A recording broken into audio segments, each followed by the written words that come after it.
कुलदेवता कुलदेवीची कृपा प्राप्त करण्यासाठी अमावस्या, पौर्णिमा, मंगळवार, शुक्रवार किंवा कोणत्याही शुभ दिवशी नियमित किंवा किमान महिन्यातून एकदा तरी ही सेवा करावी. एक नवीन नारळ घेऊन तो सोलून घ्यावा. त्याला शेंडी ठेवावी.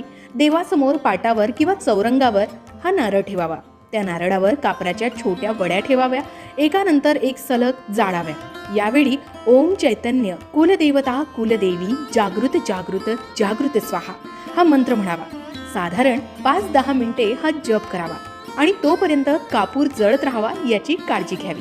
कापूर आपोआप जळणं बंद झाल्यावर कुलदेवी कुलदेवता यांची क्षमा मागावी आणि माझ्या पूर्वजांकडून किंवा माझ्या परिवाराकडून आणि माझ्याकडून सुद्धा तुमच्या सेवेत किंवा तुझ्या बाबतीत काही चुकलं असेल, काही राहिलं असेल तर आम्हाला सर्व परिवाराला क्षमा करा.